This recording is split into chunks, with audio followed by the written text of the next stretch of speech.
Hello there.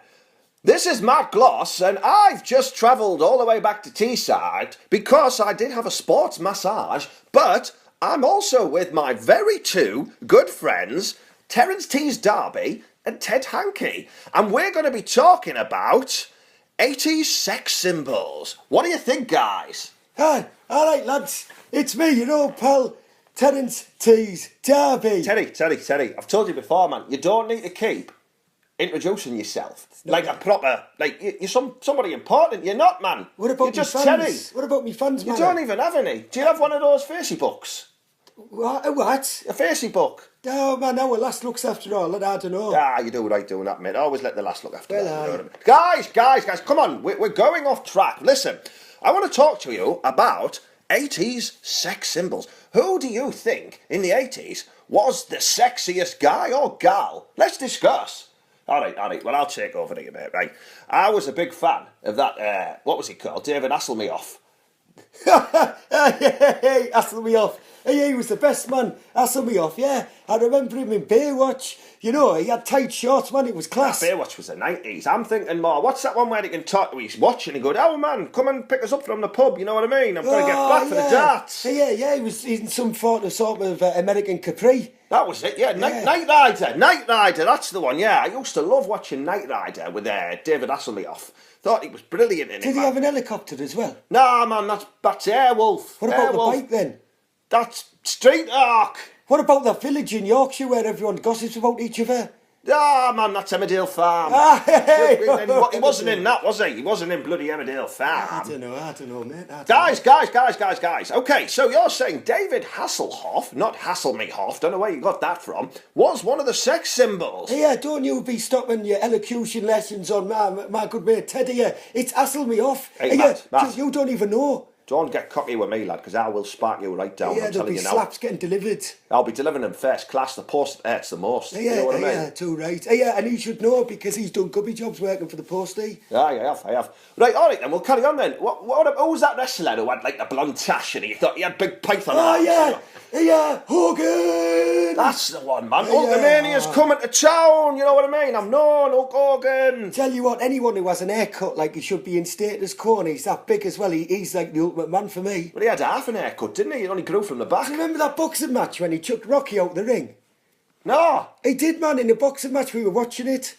He picked him up and flung him out the ring. Man, skull slammed him, didn't he, man? Did, Proper skull slam. Yeah. No, he was like, no, I'm having none of that. Yeah, that's the one. Yeah, I remember it. Okay. So you're saying Hulk Hogan was a sex symbol of the 1980s? And I don't believe you.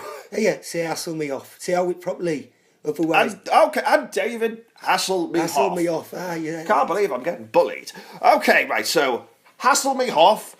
The Hulk, the Hogan, who else? Well, I tell you, man, we're only talking about fellas here, and I've got to say, I was a big fan of that Kate Bush, me, like, you know what I mean? You know, he's a fan of Bush, you lad. Hey! I used to go out with a sister, didn't I? She was called Anita.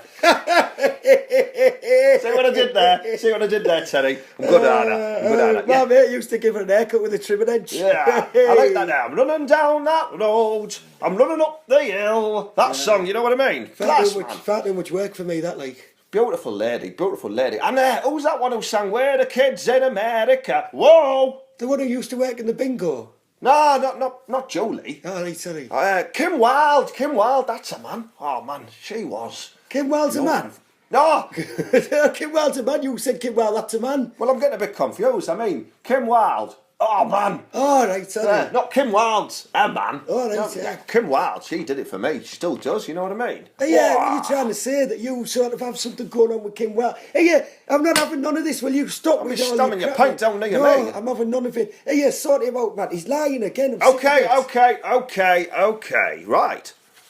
Hasselhoff, Hulk the Hogan, Kate Bush. Hulk Hogan, don't take the... Sorry. And Kim Wilde. Good choices so far. Continue.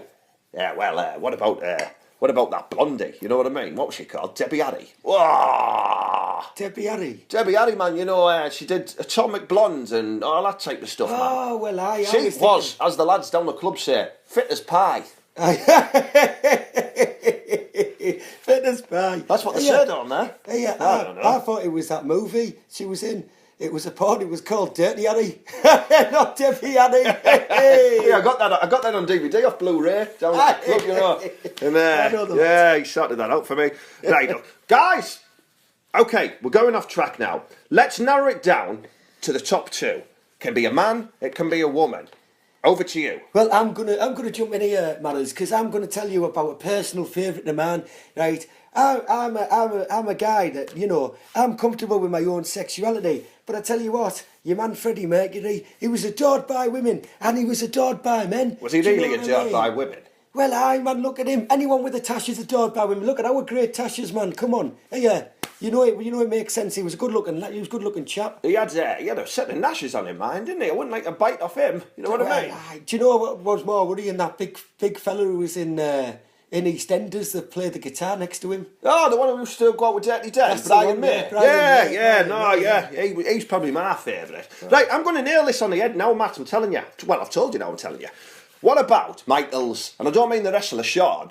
I'm on about George. Now, you know what I mean? When he's not doing the jitterbug bit, he was doing everything he could. Men, women, animals. He had them all. You know what I mean? He had them all, man. He had them all. I tell you what, right? One of my favourite songs. I always knew he was gay. Do you remember me telling you? How did nobody else understand it? That song, Wake Me Up Before You Go, Joe. Oh, wait. Joe's a man's name. That could also be a bird's name, you know what I mean? It could be Joanna, Josephine. Do you know what I mean? It could. Right, listen, okay, so we're decided then that George Michael's was the ultimate 80s sex symbol. Well, I've told you now, I'm telling you, 80s kids. Yeah, we're going for George Michael. I agree with that, mate, I agree with that. Okay, back to me in the studio where we're going to play George Michael and You Gotta Have Faith.